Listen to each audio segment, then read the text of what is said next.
Good morning everybody. आज हमारे channel ITI fitter M के माध्यम से स्क्रू थ्रेड माइक्रोमीटर और 3 वायर मेथड से स्क्रू थ्रेड का पिच या इफेक्टिव डायमीटर को कैसे निकाला जाता है या जांच किया जाता है। तो इस वीडियो के माध्यम से आज हम आपको स्क्रू थ्रेड माइक्रोमीटर के बारे में बताएंगे और स्क्रू थ्रेड का जो पिच डायमीटर जिसे हम इफेक्टिव डायमीटर भी बोलते हैं उसे हम स्क्रू थ्रेड माइक्रोमीटर और 3 वायर मेथड के द्वारा कैसे निकालते हैं या जांच करते हैं इसके बारे में बताया जाएगा। तो स्क्रू थ्रेड माइक्रोमीटर को जानने से पहले हम स्क्रू थ्रेड के बारे में जान लें कि स्क्रू थ्रेड क्या है। तो ये जो चित्र देख रहे हैं इसी को हम स्क्रू थ्रेड बोलते हैं। तो स्क्रू थ्रेड या चूड़ियां किसी गोलाकार जॉब के बाहरी या भीतरी सतह पर एक समान दूरी से विशेष कोण पर कटे ग्रूव या उभार को स्क्रू थ्रेड कहते हैं।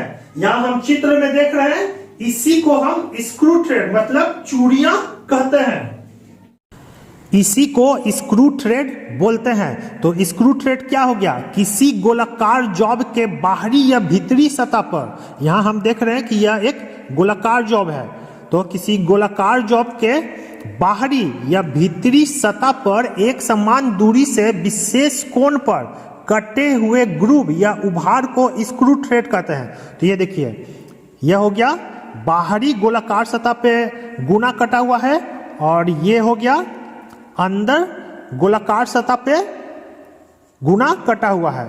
तो इसी को हम स्क्रू थ्रेड बोलते हैं।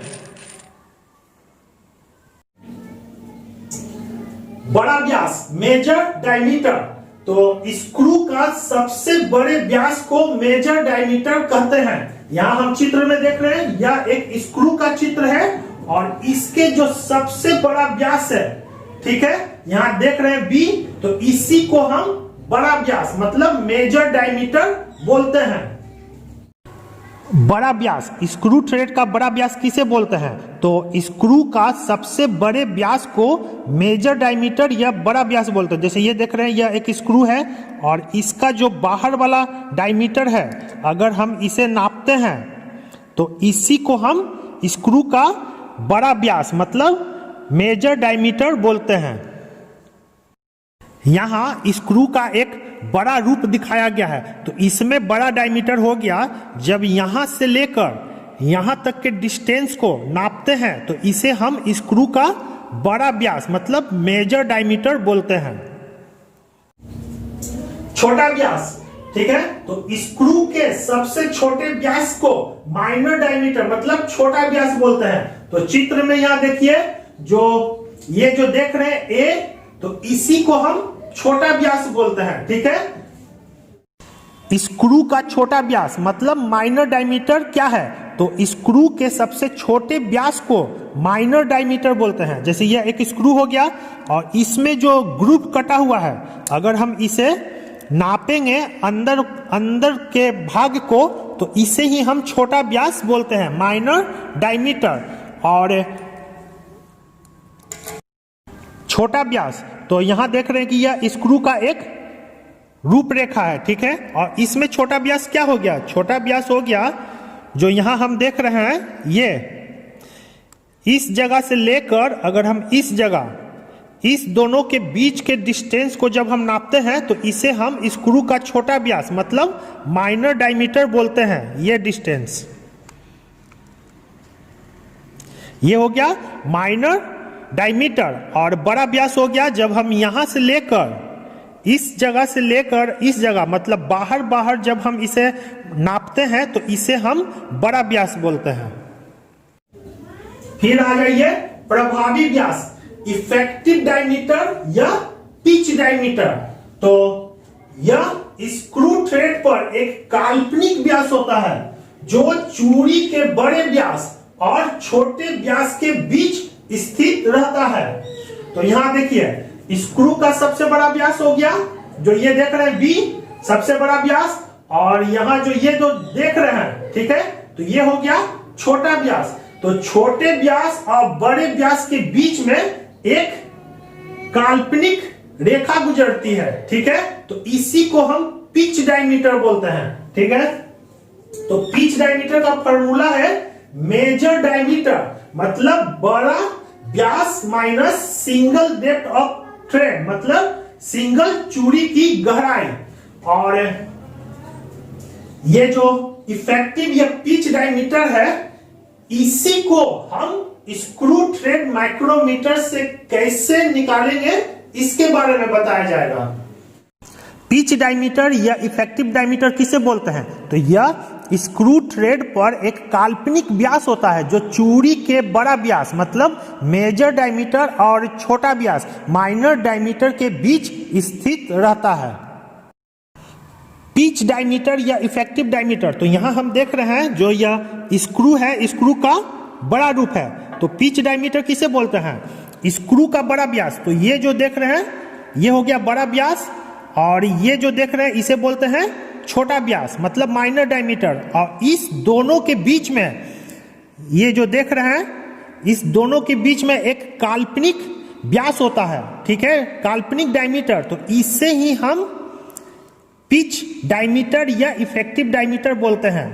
फिर से समझ लें कि स्क्रू के बड़ा व्यास और छोटा व्यास के बीच में एक काल्पनिक डायमीटर होता है, इसी को हम इफेक्टिव डायमीटर या पिच डायमीटर बोलते हैं। अब आ जाइए पिच लाइन।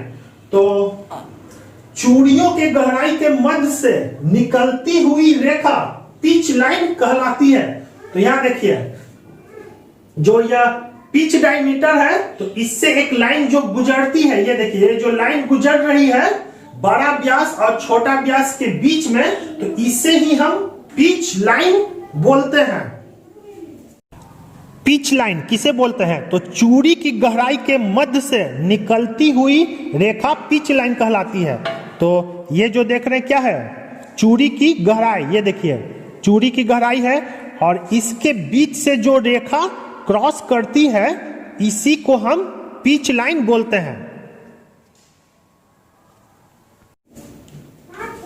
अब आ जाइए क्रेस्ट। क्रेस्ट किसे बोलते हैं?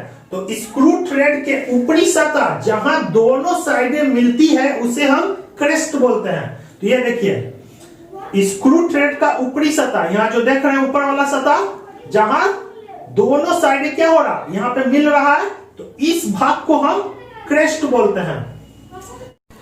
क्रेस्ट किसे बोलते हैं? तो स्क्रू थ्रेड का, जो यह स्क्रू थ्रेड है, तो स्क्रू थ्रेड का ऊपर की सतह, जहां ये देख रहे हैं ऊपर की सतह जहां दोनों साइडें मिलते हैं, इसे ही हम क्रेस्ट बोलते हैं। तो यहां हम देख रहे हैं कि स्क्रू थ्रेड का ऊपर का सतह, ये जो देख रहे हैं ऊपर का सतह, ठीक है, जहां दोनों साइडें, एक साइड ये है और एक साइड ये है, जहां दोनों साइडें आकर मिलती है, तो इसे ही हम क्रेस्ट बोलते हैं, इस जगह को। अब आ जाइए रूट। स्क्रू थ्रेड के नीचे वाली सतह जहां दोनों साइडें मिलती है उसे हम रूट बोलते हैं। तो यहां देखिए ये जो दोनों साइडें जहां नीचे मिल रही है इसे ही हम रूट बोलते हैं। स्क्रू थ्रेड का नीचे की सतह, यहां जो हम देख रहे हैं नीचे की सतह जहां आकर मिलती है उसे हम रूट बोलते हैं। तो रूट किसे बोलते हैं? तो स्क्रू थ्रेड का नीचे की सतह, ये जो देख रहे हैं नीचे की सतह जहां दोनों साइडें, ये देखिए जहां दोनों साइडें आकर मिलती है, तो इसे ही हम रूट बोलते हैं। इसे फ्लैंक या साइड, तो जहां रूट और क्रेस्ट मिलते हैं उसे फ्लैंक या साइड बोलते हैं। तो ये देख रहे हैं स्क्रू का चित्र है और इसमें ये जो रूट, ये इसे रूट बोलते हैं और इसे क्रेस्ट बोलते हैं। तो ये दोनों जहां मिलते हैं उसे ही हम साइड बोलते हैं। तो इस भाग को हम साइड बोलते हैं। फ्लैंक या साइड किसे बोलते हैं? जहां रूट और क्रेस्ट आकर मिलते हैं उसे ही हम फ्लैंक या साइड बोलते हैं। फ्लैंक या साइड, तो जहां रूट और क्रेस्ट, तो ये देख रहे हैं ये हो गया रूट और ये हो गया क्रेस्ट। तो जहां रूट और क्रेस्ट आकर मिलते हैं उसे ही हम साइड या फ्लैंक बोलते हैं। तो ये देखिए इसे हम साइड या फ्लैंक बोलते हैं।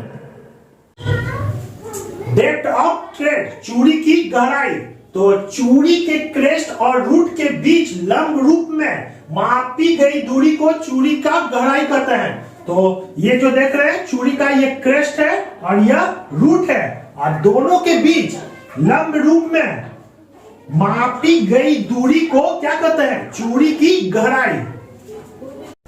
चूड़ी की गहराई डेप्थ ऑफ थ्रेड। तो चूड़ी के क्रेस्ट और रूट के बीच की लंब रूप में मापी गई दूरी को चूड़ी की गहराई कहते हैं।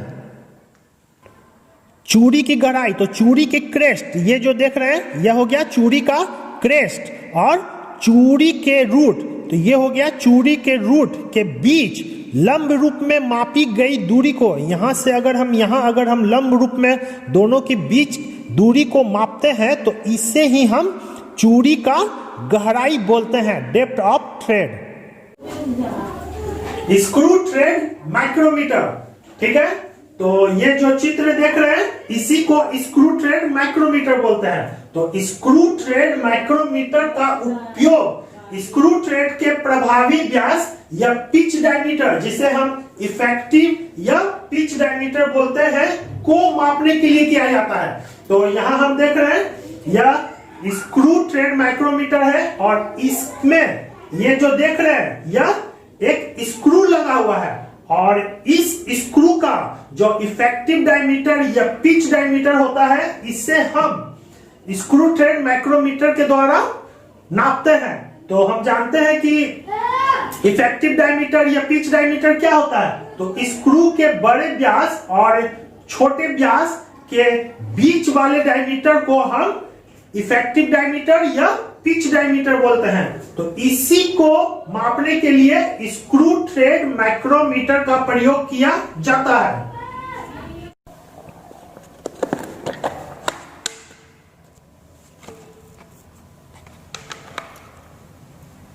इसे ही हम स्क्रू थ्रेड माइक्रोमीटर बोलते हैं।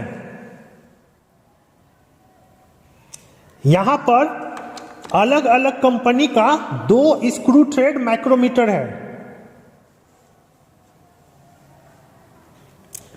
स्क्रू थ्रेड माइक्रोमीटर का उपयोग स्क्रू थ्रेड का, ये जो स्क्रू थ्रेड देख रहे हैं इसका प्रभावी व्यास, जिसे हम इफेक्टिव डायमीटर भी बोलते हैं या पिच डायमीटर भी बोलते हैं, को मापने के लिए स्क्रू थ्रेड माइक्रोमीटर का प्रयोग किया जाता है।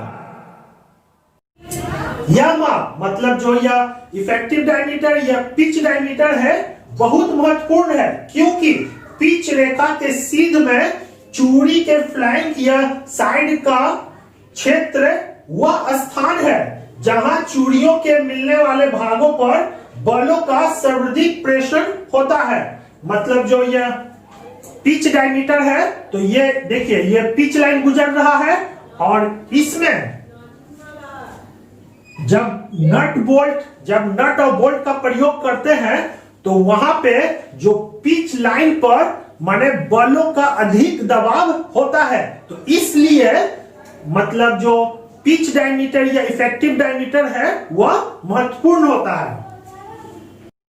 यह माप, मतलब जो यह स्क्रू थ्रेड है, तो स्क्रू थ्रेड का जो पिच डायमीटर होता है या इफेक्टिव डायमीटर होता है वह महत्वपूर्ण है, क्योंकि पिच रेखा के सीध में चूड़ी के फ्लैंक या साइड का क्षेत्र वह स्थान है जहां चूड़ियों के मिलने वाले भागों पर बलों का सर्वाधिक प्रेषण होता है। कहने का मतलब हुआ यह एक बोल्ट है और यह एक नट है।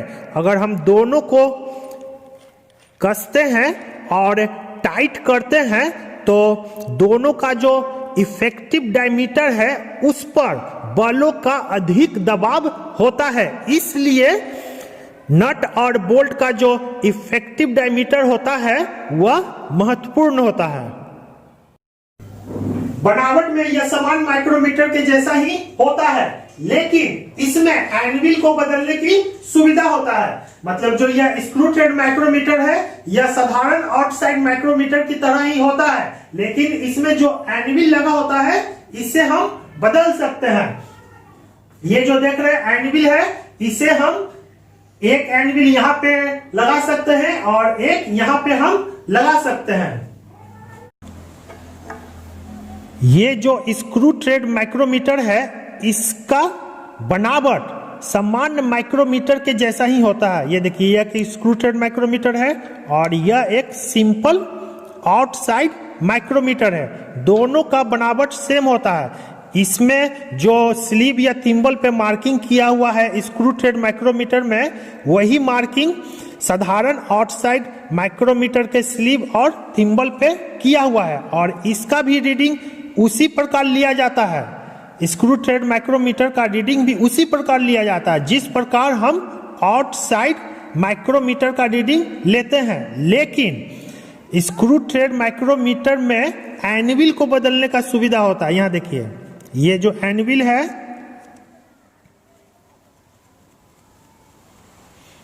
ये क्या हो रहा है, इसे हम निकाल सकते हैं। ये देखिए, ये निकल गया और ये देखिए निकल गया। लेकिन ये चीज जो यह साधारण आउटसाइड माइक्रोमीटर है, इसमें एनविल फिक्स होता है। तो मुख्य रूप से यही अंतर है दोनों माइक्रोमीटर में।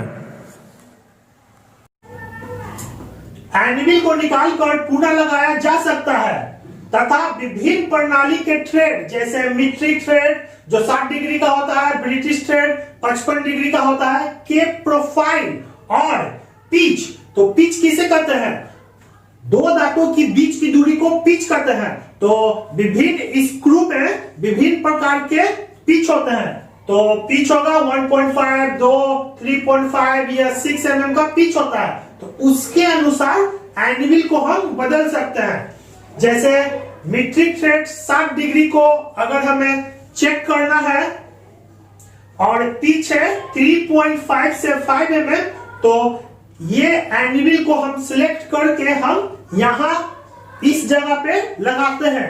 अगर 60 डिग्री मीट्रिक थ्रेड जिसका पिच 0.6 से लेके 0.9 mm वाले स्क्रू थ्रेड को नापना है, तो इस एनविल को सिलेक्ट करके हम इस जगह पे लगाते हैं और फिर उस स्क्रू का पिच डायमीटर या इफेक्टिव डायमीटर को हम नापते हैं। स्क्रू थ्रेड माइक्रोमीटर के एनविल को निकालकर पुनः लगाया जा सकता है। ये देखिए, इसके ये जो देख रहे हैं, इसे हम निकाल सकते हैं और पुनः लगा सकते हैं।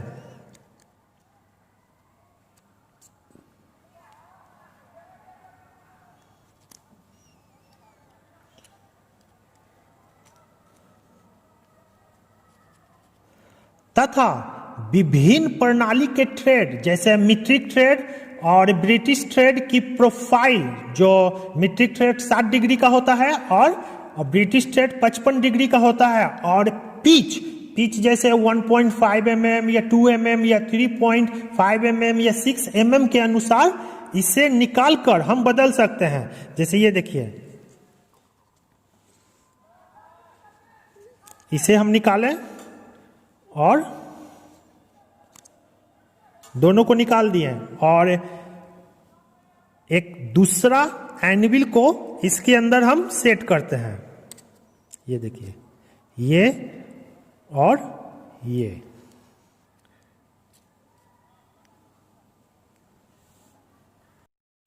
सभी एनविल पर विभिन्न प्रोफाइल की थ्रेड जैसे मीट्रिक थ्रेड के लिए 60 डिग्री और ब्रिटिश थ्रेड के लिए 55 डिग्री और उसका पिच सभी एनविल पर इंडिकेट रहता है। तो यहां हम देख रहे हैं इस पर 60 डिग्री और पिच सभी एनविल पर इंडिकेट है। एक एनविल में भी ग्रुप कटा होता है, इस आकृति में कटा होता है, और एक एनविल में इस आकृति का कटा होता है। तो जो भी ग्रुप कटा होता है इसे हम भी ग्रुप एनविल बोलते हैं, और जो इस आकृति में कटा होता है इसे हम क्रॉनिकल एनविल बोलते हैं। तो यहां हम देख रहे हैं एक एनविल पर भी ग्रुप बना हुआ है और एक एनविल पे क्रॉनिकल बना हुआ है। तो यहां हम देख रहे हैं कि प्रत्येक एनविल पर चूड़ी का फॉर्म 60 डिग्री या 55 डिग्री और उसका पिच इंडिकेट है। स्क्रू थ्रेड माइक्रोमीटर से स्क्रू का पिच डायमीटर कैसे निकालते हैं इसके बारे में बताया जा रहा है। एक मीट्रिक स्क्रू थ्रेड में 60 डिग्री का ग्रुप कटा होता है जिसका पिच 1.5 mm है। इसका पिच डायमीटर निकालने के लिए हमें इस पिच का एनविल, तो इस पिच का एनविल होगा 1 से लेके 1.75 mm जो कि एनविल पे इंडिकेट होगा उसका चयन करते हैं। तो इस पिच का एनविल लेते हैं तो इसी में 1.5 mm आ जाता है का भी ग्रुप और क्रोनिकल एनविल लेते हैं। ये देखिए इसे हम बोलते हैं वी ग्रुप एनविल और ये हो गया क्रोनिकल एनविल और इसी पे इंडिकेट रहेगा 1 से लेके 1.75 mm। एक स्क्रू थ्रेड, ये जो देख रहे हैं एक स्क्रू थ्रेड है और इसका पिच 1.5 mm है। अगर हम इसे स्क्रू पिच गेज के द्वारा नापते हैं तो यहां देख रहे हैं कि इसका पिच 1.5 mm है और इस स्क्रू थ्रेड का पिच डायमीटर मतलब इफेक्टिव डायमीटर हम स्क्रू थ्रेड माइक्रोमीटर के द्वारा कैसे निकालेंगे इसके बारे में बताया जा रहा है। तो हम जानते हैं कि इसका पिच कितना है 1.5 mm। तो इस पिच का हम एनविल लेते हैं, एक वी एनविल और एक क्रोनिकल एनविल। ये दोनों को हम सिलेक्ट करते हैं और फिर ये जो स्क्रू थ्रेड माइक्रोमीटर है इसे हम जो यह माइक्रोमीटर स्टैंड है इसमें हम कसते हैं।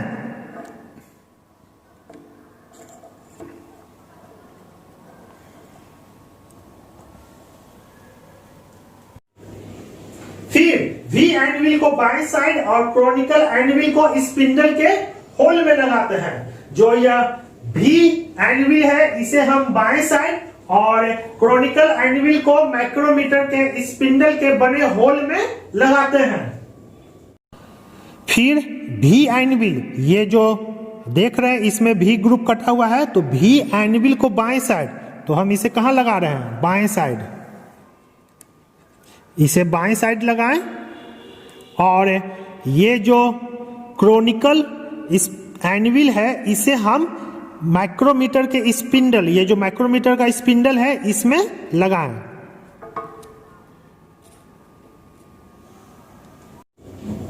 अब जीरो सेटिंग करते हैं। तो जीरो सेटिंग के लिए भी एनविल और क्रोनिकल एनविल को मिलाने पे जब स्लीव और थिम्बल का जीरो लाइन आपस में मिल जाता है तो उसे हम जीरो सेटिंग कहते हैं। अगर वे दोनों लाइन अगर आपस में नहीं मिलते हैं तो उसे मिलाना पड़ता है। अब जीरो सेटिंग करें तो जीरो सेटिंग में थिम्बल का जीरो लाइन और स्लीव पर अंकित जीरो लाइन दोनों एक सीध में होना चाहिए। तो इसके लिए चेक कर लें।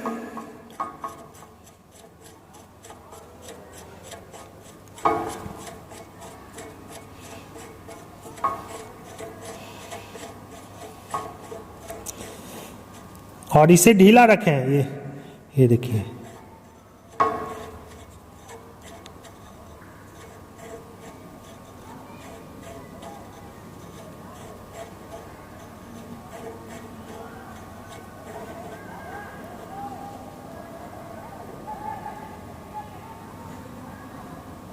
और फिर इसे टाइट कर दें।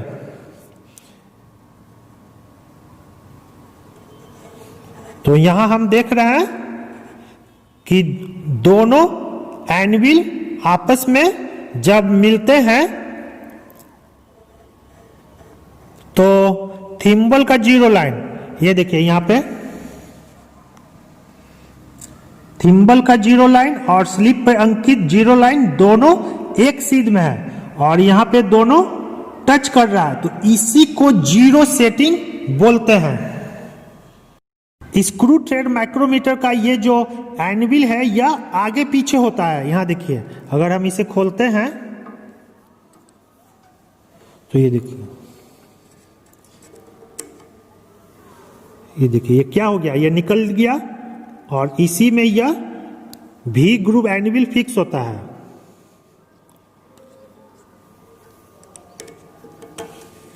और तभी जीरो सेटिंग करने में यह हमें सहायता करता है आगे पीछे होने के कारण। अगर ये आगे पीछे नहीं होगा तो जीरो सेटिंग हम नहीं कर सकते हैं। इसी तरह एक दूसरे टाइप का स्क्रू थ्रेड माइक्रोमीटर है, इसमें देखिए अगर हम इसे कसते हैं तो क्या हो रहा है, यह जो इसका एनविल है आगे पीछे मूव कर रहा है। ये देखिए मूव कर रहा है, ये हो गया आगे चला गया, पीछे करना है तो ये देखिए कसने पे क्या हो रहा है, यह पीछे जा रहा है। तो जीरो सेटिंग में यह सहायक होता है, इसी को कसने और ढीला करने पर यह आगे पीछे होता है। अब स्क्रू थ्रेड को दोनों एनविल के बीच में रखते हैं, ठीक है। जैसे ये स्क्रू है, इसे हमें नापना है तो दोनों एनविल के बीच में इसे सेट करते हैं। सेट करते हुए थिम्बल को घुमाकर स्पर्श कराते हैं और जब रैचेट स्टॉप टिक टिक का आवाज करने लगे तो स्पिंडल को लॉक करके रीडिंग वैसे ही लेते हैं जैसे हम आउटसाइड माइक्रोमीटर का लेते हैं। और इस प्रकार जो रीडिंग प्राप्त होगा वह उस स्क्रू का पिच डायमीटर या इफेक्टिव डायमीटर का माप होगा। मतलब कि इस दोनों एनविल के बीच में हम स्क्रू को रखते हैं और ये जो थिम्बल है, थिम्बल को घुमाकर इसे हम इसके ग्रुव में स्पर्श कराते हैं, टच कराते हैं और रैचेट स्टॉप को घुमाते हैं तो वो क्या करेगा, टिक टिक का आवाज करने लगेगा। तो फिर इसे स्पिंडल को लॉक कर देते हैं और फिर इसका रीडिंग लेते हैं। याद रखिएगा इसका रीडिंग उसी प्रकार लिया जाता है जिस प्रकार हम एक साधारण आउटसाइड माइक्रोमीटर का लेते हैं और जो रीडिंग प्राप्त होता है वह इस स्क्रू का पिच डायमीटर या इफेक्टिव डायमीटर कहलाता है। जीरो सेटिंग करने के बाद अब हम थिम्बल को खोलते हैं। देखिए इसे खोलें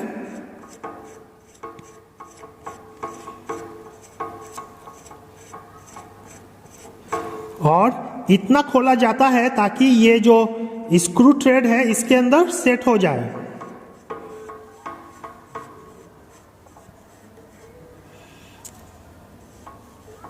अब ये देखिए दोनों के बीच सेट करें और फिर इसे थिम्बल को कसें। थिम्बल को जब पास लाए और फिर रैचेट स्टॉप से इसे कसें तो यहां देख रहे हैं टिक टिक का आवाज आने लगा।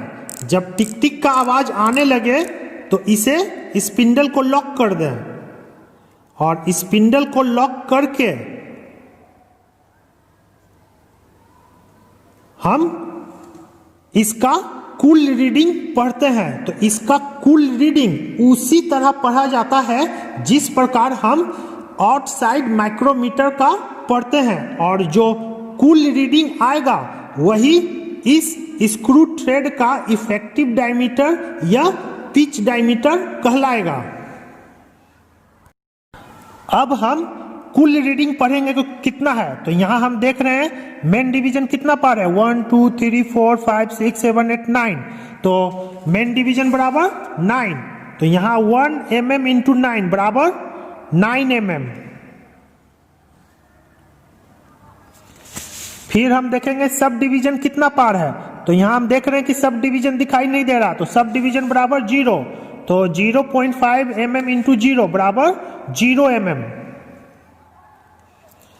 अब हम थिम्बल डिवीजन देख रहे हैं कि कौन सा मिल रहा है, तो यहां देख रहे हैं कि 0 1 2 दूसरा लाइन मिल रहा है, तो 0.01 mm इंटू 2 तो बराबर 0.02 mm।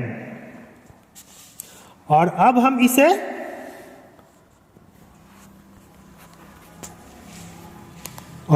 इसे काउंट करेंगे तो ये हो जाएगा 9.02 mm। तो इसी को हम इफेक्टिव डायमीटर या पिच डायमीटर बोलते हैं, जो इस स्क्रू का कहलाएगा।